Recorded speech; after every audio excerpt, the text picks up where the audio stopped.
This is The Conscious Investor, presented by Nuveen. I'm here with Bill Emick, professor at Columbia University and co-author of Social Value Investing. So tell me, why did you decide to write this book?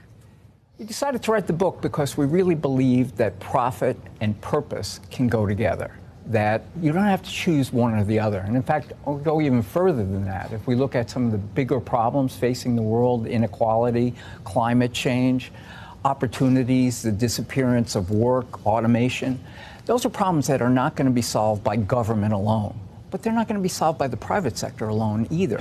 So we've been researching this area for 10 years, trying to find a way that you can be efficient and do good at the same time. And I think if people have a chance to take a look at the book, they'll see we found examples from all over the world, and we think there's much more to come. So it's not one or the other, it's both. And do you have one favorite example of how this has really worked in the past? Well, we love them all, and I love New York, and I'm from New York, so Central Park and the High Line are really close to my heart. But the one that's most amazing to me, and perhaps to most people, is India.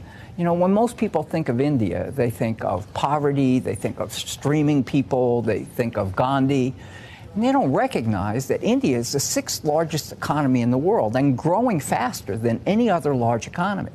And in India, you see in the book, they've created a biometric ID system, which has not only made all their citizens, no matter where they are, eligible for government benefits, but has become a bank card, bringing banking like Citibank to people in the most rural sectors of India.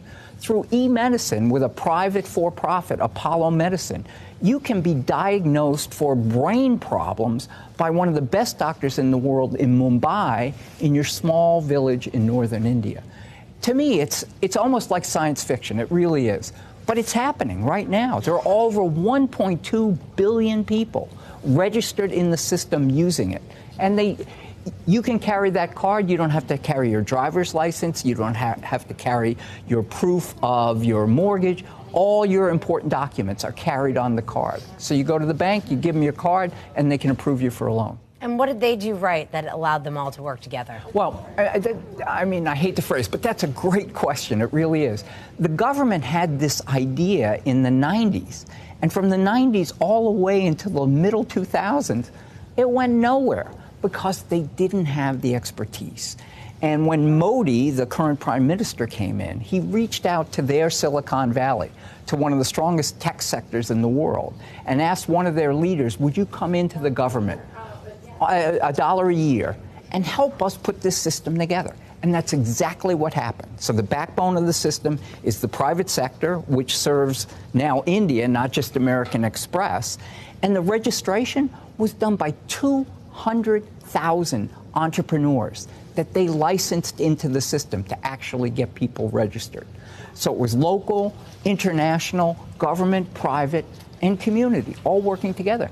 And it's not done. There's miles to go. But the banking sector is probably going to triple in size.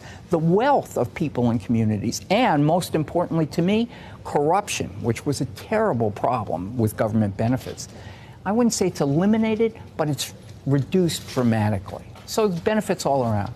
And you co-wrote the book with your former student and current colleague, Howard Buffett. So why did you guys call it social value investing? So it's a long story. I'll try to make it really short. But Howard's grandfather is Warren Buffett, Berkshire Hathaway, value investing. Value investing was actually, the theory behind it comes from Columbia Business School, from Professors Graham and Todd, who wrote 2 books in the 1920s and 30s that influenced Warren, who was a student at Columbia Business School, and put the principles to work in Berkshire Hathaway. And as Howard and I are both committed to making the world a better place, as we thought about how do you do that, the first place we stopped was Berkshire Hathaway, because they've been so enormously successful in taking an idea of let's take a long-term approach.